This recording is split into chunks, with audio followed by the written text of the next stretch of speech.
태원 한반도 양안 관계 및 시사평론. 안녕하십니까. 8월 25일 월요일 태원 한반도 양안 관계 및 시사평론입니다. 현대사에서 매우 깊은 의미를 지니고 있는 8월이 다 가기 전에 제2차 세계대전과 중국 국민당 국민군의 항일전쟁, 그리고 한동안 뜨겁게 이슈화된 중국 9.3 승전 열병식에 대해서 평론을 하고자 합니다. 한국의 8월 15일은 광복절입니다. 일본 강점기의 종식과 한민족의 해방을 맞는 날입니다. 태원의 광복절은 일본이 1945년 10월에 통치권을 반환함에 따라서 1945년 10월 25일에 이르러서야 태원의 광복을 맞습니다. 그동안 10월 25일 태원 광복절은 국정공휴일이었다가 민주진보당 집권 이후 쉬지는 않고 기념만 한다는 의미에서 공휴일이 취소됐다가 올해 다시 공휴일을 회복시켰습니다. 이게 정치적인 모종의 의미를 가지고 있을지도 모르지만 오늘은 이에 관해서는 해설은 안 합니다.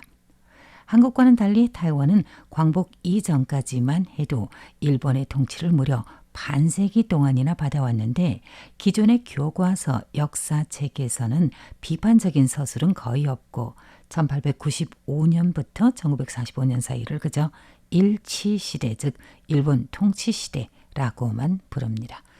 역사를 어떻게 해석하는지는 각자의 민족적 입장이나 해석하는 시기 또는 삼국연의처럼 소설을 진정한 역사로 오해하며 해석하는지 여부에 따라서 수백 수천 가지는 나올 수 있으나 한 가지 변함없는 건 그 사건이 벌어진 역사적 사실이라는 것입니다. 일본이 20세기 상반기에 중국을 넘보고 자국의 것으로 삼켜버리고자 중국 대륙의 이곳저곳을 들이쑤셨고 여기저기에서 열전도 벌였습니다. 그러다가 1937년에 이르러 당시 난징에 수도를 둔 국민정부 장제스 총통은 전면적인 항일전쟁을 선포하게 됐고 중화민국은 일본과 장장 8년간의 전쟁을 치렀습니다. 6.25 한반도 전쟁이 3년간 얼마나 많은 사람을 희생시켰는지 아신다면 8년간의 전면 전쟁에서 희생된 국민은 수백만에서 그치지 않는 아주 참혹한 숫자입니다. 1945년 일본이 패망하며 우리는 8년간의 대일 항전 승리라고 그날을 기억하고 있습니다. 필자는 대일 항전이라는 용어는 극히 정당하다고 봅니다.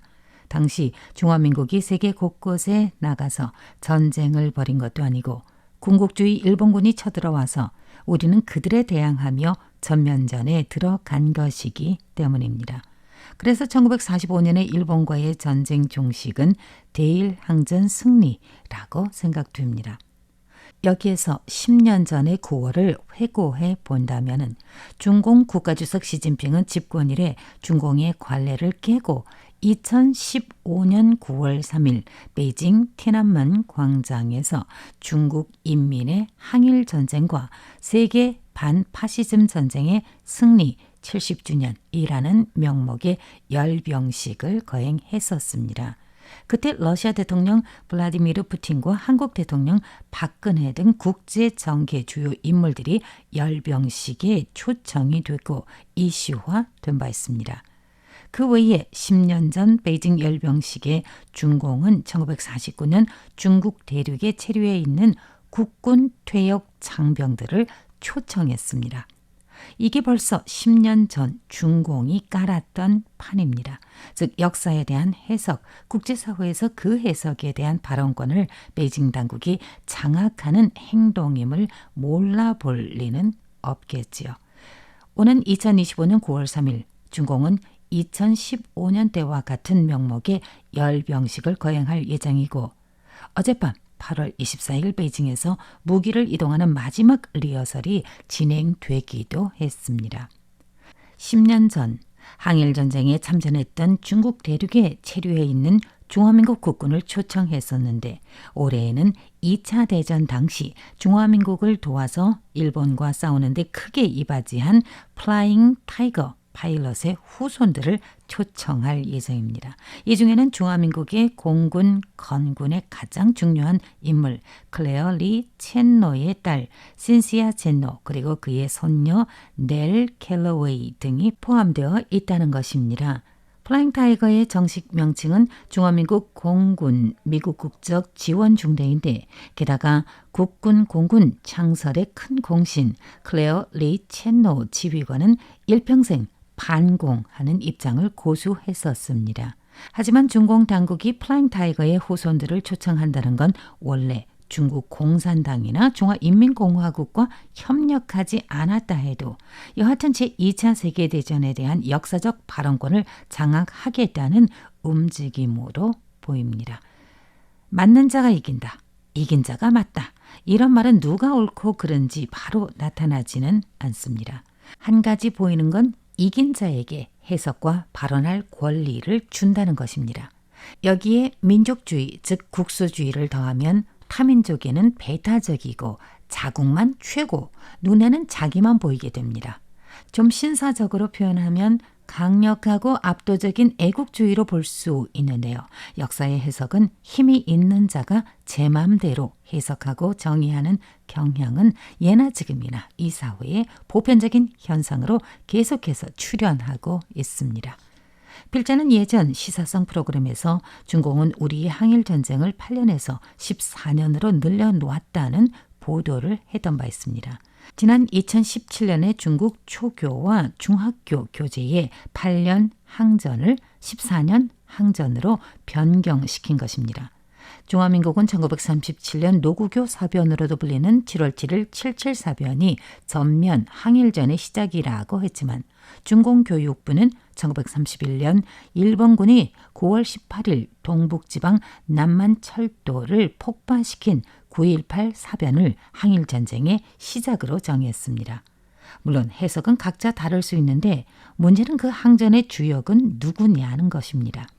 일본이 침략해 왔을 때 중국 공산당에서는 구호를 외치는 것 외에 실제로 일본군과 직접 싸웠다기보다는 국민당이 결성한 국민군이 일본군과 싸워 이기면 그 뒤에서 깃발이나 흔들며 공산당을 살찌게 만들어 나갔던 겁니다. 지난 8월 15일 라이징더 총통은 공식 SNS 계정을 통해서 2차 세계대전의 태평양 전장에서 동맹국들이 마음을 같이하고 힘을 모아 끝까지 분투해 전쟁의 종식을 고할 수 있었다고 발표했습니다. 여기에 중국 대륙에서 일본군과의 전쟁에 대해서는 전혀 언급하지 않았습니다. 즉 종전의 또 다른 해석은 일본군, 일본 정부의 입장에서 해석한 것으로도 보입니다. 중화민국이 건재한데 왜 중화민국의 승리를 말하지 않는 것일까요? 이게 비단 필자만이 갖는 의구심은 아니지만 일단 항전과 종전이 주는 의미나 느낌이 다르기에 국내에서도 많이 토론되고 있습니다. 총통부 바로 뒤에 소재한 국사관은 제2차 세계대전 종전 80주년 관련 여러 이벤트를 주최했고 마침 8월 15일에는 국사관 관장의 주재로 좌담회가 진행됐습니다. 해당 좌담회 거행 소식이 언론에 알려진 후 사회 일각에서는 일본에 잘 보이려고 종전이라는 용어를 썼다고 비판을 했습니다. 그 말인즉슨 대일본 항전 승리라는 용어를 회피하는 건 역사를 왜곡하는 것이라는 것입니다. 이에 국사관 관장은 좌담회 제목만 가지고 공격하는 사람들이 있는 건 우리 사회가 얼마나 분열되어 있고 정치가 대립하고 있는지 그 현실을 반영해 준 것이라고 지적했습니다.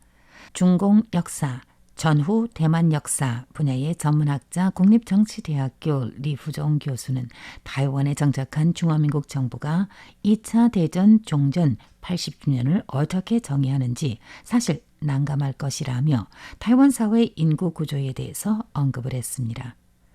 이것을 해석하자면 지금 이른바 본성인 즉 본래 중국 대륙의 주민이며 1949년 이전에 타이완으로 건너온 사람들은 전국의 85%가 넘습니다. 그들과 1949년 이후 중국 대륙에서 건너온 이른바 외성인 사이에 2차 대전이든 항일 전쟁이든 20세기 상반기에 벌어졌던 중대한 사건에 대해서 서로 다른 기억을 가지고 있다는 겁니다. 장제시와 장진고 시대의 중국 국민당 정부는 중국의 바른 개통, 정통 정부임을 고수했습니다. 그리고 중국 대륙에서의 항일 전쟁의 기억을 타이완으로 이식하였다는 것이죠. 그래서 타이완에서는 지금 더 이상 중국 정통이 아닌 타이완 토착의 새로운 역사를 본격적으로 만들어 나가고 있다는 게 사실입니다. 8월 25일 대화 한반도 양안관계 및 시사평론 원고 작성보도의 백정입니다. 감사합니다.